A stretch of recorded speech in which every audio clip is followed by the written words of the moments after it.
Hey, come on in. If you're new here, I'm Marissa, and I'm just about ready to get some dinner started for today. It's about the middle of the day right now, and I want to get this going because it doesn't have a super long cook time, but it needs a few hours to really get going. So let me show you what we're making today. We're going to be doing a chicken soup for dinner and have a handful of things that I want to add to it, and I'm just going to show you how I throw this together. So I've got my whole chicken here. This is actually one that we raised. We've been doing this for a number of years and we really like it. And I always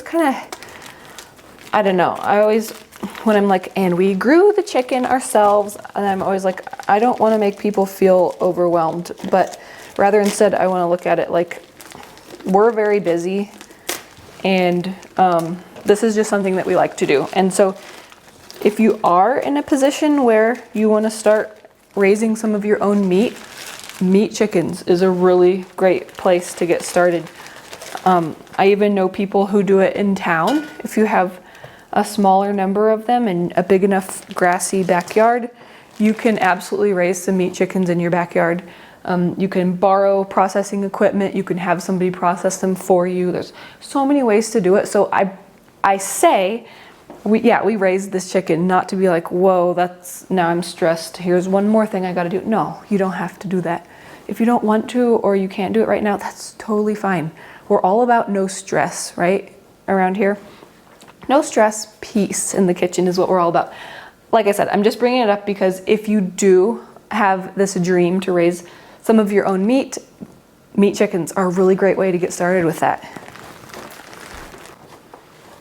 So it's not completely thawed, as you can see. I'm not always great at remembering to take things out of the freezer, but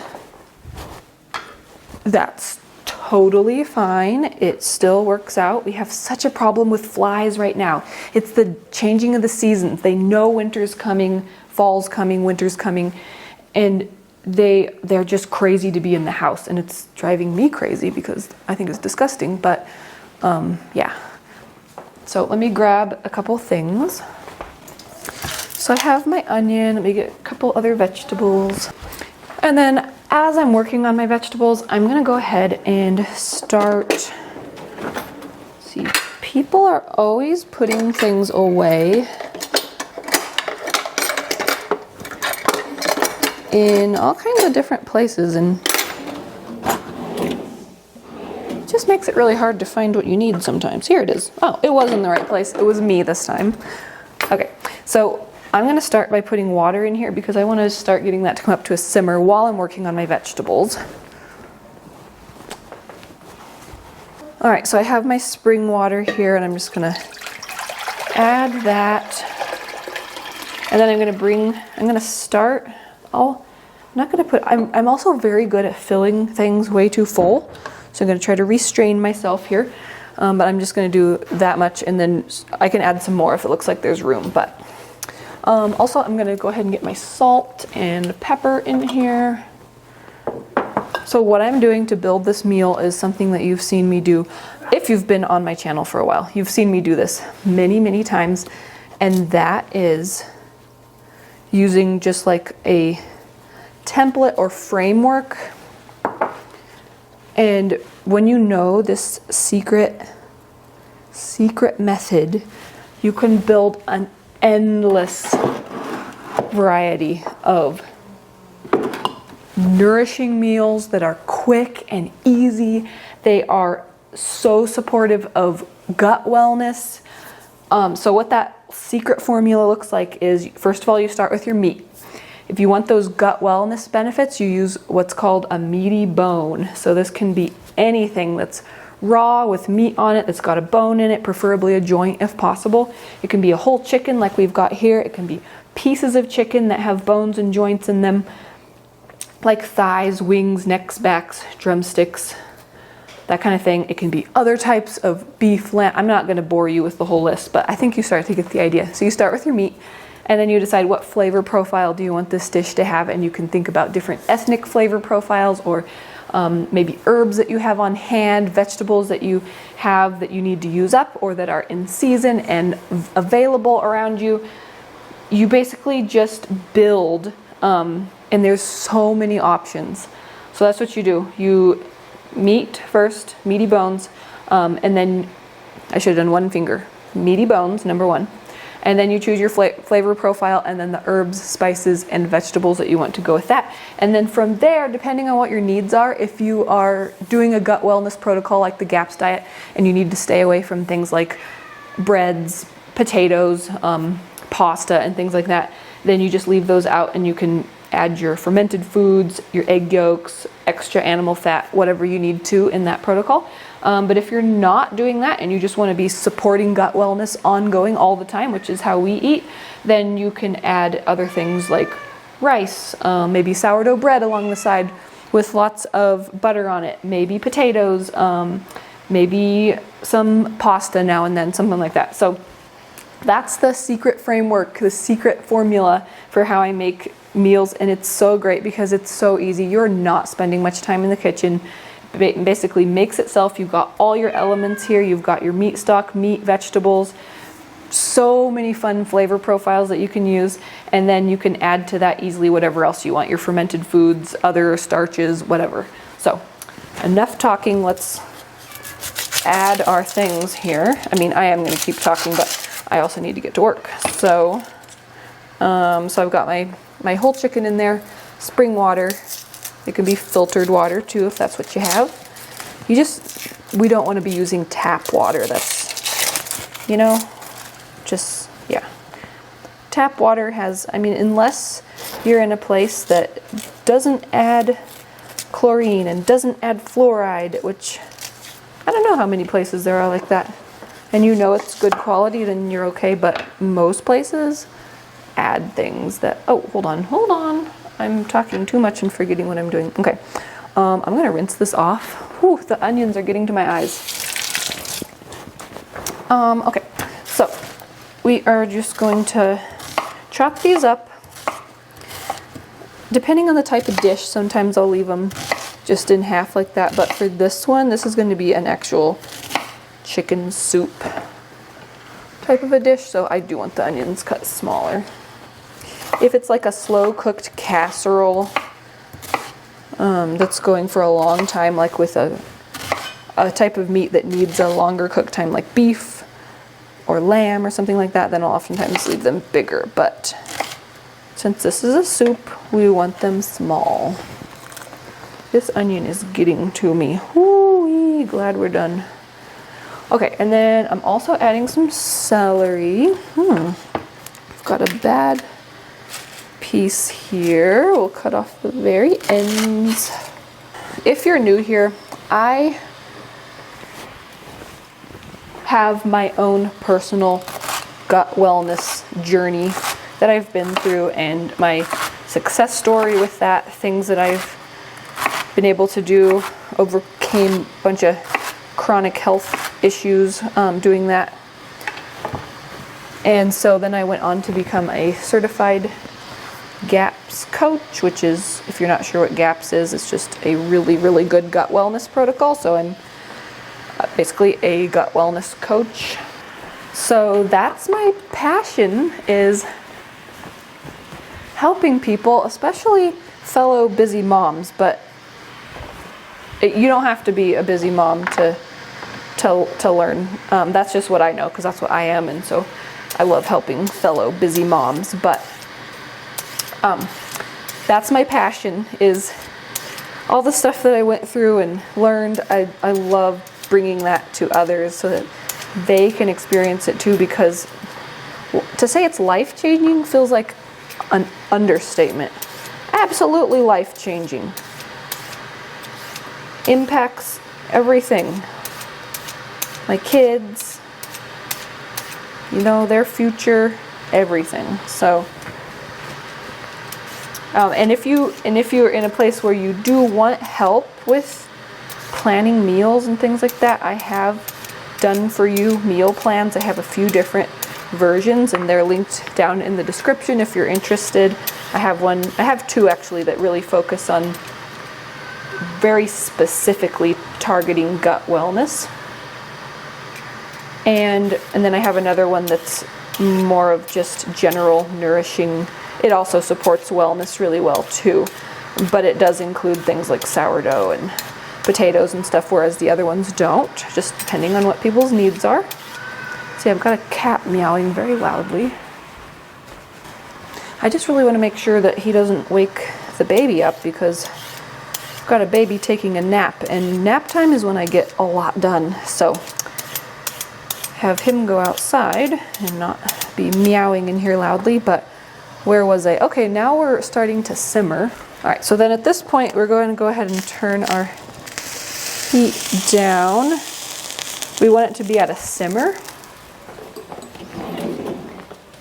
And I should have waited to add the celery before I did this step, and the onions really, to just skim off any scum that rises to the top. It helps. So the scum is supposed to be the bones cleaning themselves when you see that. And so it's nice to remove that. If you don't, it's not the end of the world, but when I see it, I do like to try to not lose my onions, but I might take those back out. Okay, so now that's calming down nicely. We're still peeling our carrots here. And where was I? Oh yeah, okay, so meal plans. And then I also have other things that I've made to help with gut wellness. I have a program called Nourishing Stepping Stones, and that is a really specific one that I created for a big need that I see a lot of, and that is when people or families are dealing with, they know that they need to start a gut wellness protocol and they need to start addressing gut wellness very intentionally, but just changing how they're eating 100% is just not something that can be done right now. 1, 2, 3, 4, 5, 6, 8, 9, 10, 11. I'm going to grab one more. And this could be because changing the way that they're eating just cold turkey overnight is just way too difficult from a logistical standpoint. Like maybe learning new recipes and cooking techniques and buying different groceries than they're used to is just very overwhelming and feels like way too much. Or it could be another situation that I see more and more lately is when people who know that they need to start a gut wellness protocol, they want to do it, but it's too much to change their way of eating cold turkey because it's too much of a change for the body. So we'll get things that we call die-off reactions or detox reactions or things like that when the body is just like, whoa, this was way too much change all at once. And you can start feeling really gross when that's the case. And so for both of those situations, the best way is to do a really, really gentle, easy transition. And so I created that mini program, Nourishing Stepping Stones, to do just that. So it takes you from however you eat right now into a really, really gentle, doable transition where you don't even take anything out.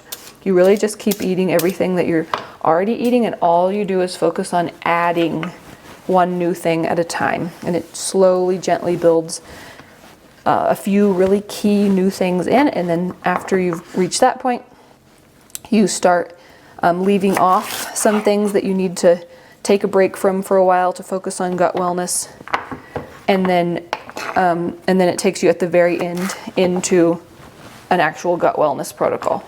So it's a 3-month mini program, and it's got meal plans and shopping lists, resources. It's also got a guidebook that I wrote with all of the just little bite-sized steps, and then really key solutions to those things that come up, obstacles that come up when you're doing a transition like that. So it's really helpful also if there's an issue with picky eating. I do have another program called Picky Eating Blueprint, and that is really targeted to kind of overcome picky eating quickly in 3 weeks or less.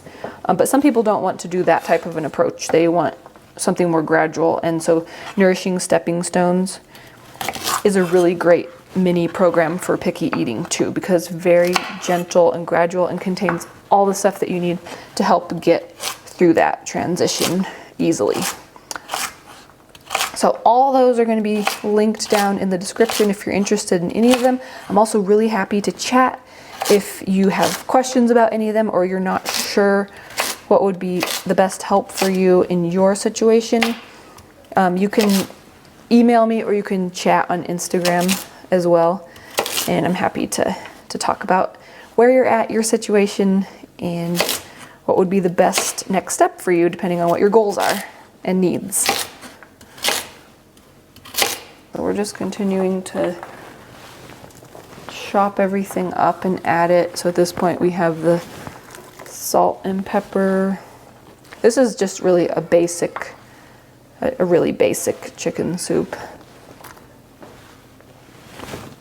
with just the salt and pepper, onions, celery, and carrots.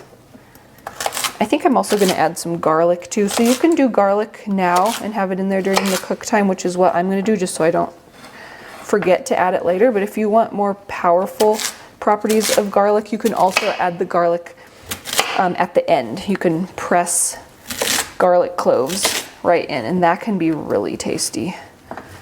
And then you get super powerful garlic properties too. So that can be really nice. But earlier when I was talking about my magic formula for quick and easy nourishing meals that also support gut wellness, the other thing is you can choose a variety of different ways to cook it. So cook time is going to depend on what type of meat you're doing, meaty bones. And so for poultry, 1.5 to 3 hours is usually good. For bigger, heartier, homegrown chickens like we have, I'll always do 3 hours. 1.5 hours or 2 is not long enough for these. But if it's a small grocery store chicken, then 1.5 to 2 hours might be enough. Definitely don't want to go past 3 hours though. And then for other cuts of meat like beef, pork, lamb, game, anything like that, then 4 to 6 hours is good. And then you can do it in a Dutch oven on the stove or a pot like I'm doing here. You can do it in the oven, in a Dutch oven, inside your oven, and bake it. Usually around 300 degrees Fahrenheit is good for that.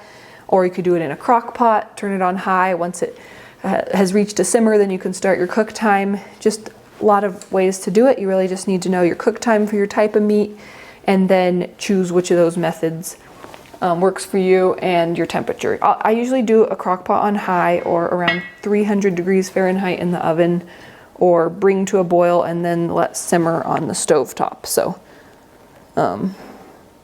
hopefully you can take that secret formula and run with it and really enjoy using it. I know it makes life so much easier because you're hitting all those boxes at once, with it being nourishing, high quality, supporting gut wellness, and it's quick and easy. Shouldn't have put the lid on quite yet. I was going to add those fresh pressed garlic cloves real quick, like I was saying. I really like this garlic press because you can just put them in there without peeling them first, and then it just presses them right out. Because I don't like tedious tasks like sitting there and peeling cloves of garlic. So I like something like that that makes it really fast and easy. All right, and then I'm just going to make sure that this is at a nice simmer. You want the liquid bubbling like below the surface, not like a rolling boil or anything like that, but just bubbling below the surface. So before I kind of just leave it and forget about it, I'm going to just check and make sure that temperature is just right. And maybe I'll just show you what it looks like when it's looking really good. Oh, and I did have the rest of my water that I could add too.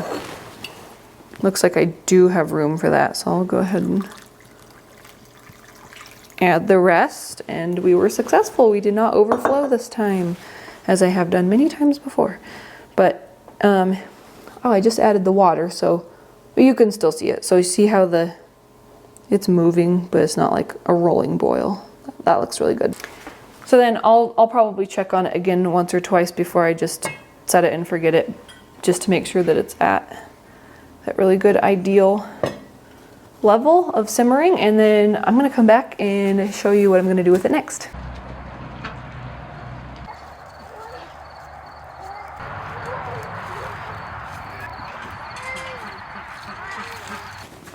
Hey, welcome back.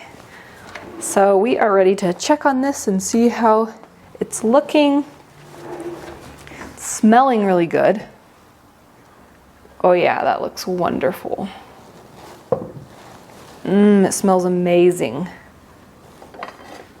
So at this point, we are really ready to either enjoy it as it is, or there's other things that you can do. You can, if you're like us and you've completed years of really targeted gut wellness, eating a gut wellness protocol, and you've come through that and you're now eating a wide variety of things, and you can do a variety of things with this. You can add rice to it, you can add pasta to it, you can have it with sourdough bread on the side. If you are needing to stick to a gut wellness protocol and you haven't introduced those things, then no worries. You just have other things. You wouldn't do the starches and the things made with flour or anything like that. You'll have the things that we will have too, even though we've accomplished the gut wellness protocol and come off. We will have our sauerkraut, add some sauerkraut in here. You can add egg yolks if you're doing that. We at this point usually have our egg yolks in other things like ice cream, Russian custard, eggnog, things like that. But if you're on those early stages of eating for gut wellness, then you'll be having egg yolks in your soup. So anyway, this is it dished up as it is right now. Looks really good, smells really good. It's going to be really nice on a chilly day like today. So I hope that you enjoyed coming along, watching me make this. I hope that it gave you lots of inspiration for how eating these nutrient-dense, nourishing meals does not have to be complicated. It doesn't have to be bland or boring. It can be delicious with so much variety and quick and easy. So I hope you enjoyed that. Check out those things that I mentioned earlier, my meal plans and different gut wellness programs that I have down in the description. Lots of ways I can help you down there. I have free ebooks. I also have a free class on gut wellness that I think you're going to love. There is a ton of information packed in there. It's a very new class that I just released and I'm really excited about it. So I hope that you'll sign up and join me there. But thank you so much for being with me today, and I hope you enjoy the rest of your day. And if you like these kind of videos, watch for new ones. I'm putting out new videos all the time, several videos a week. So thank you so much, and I'll see you next time. Bye.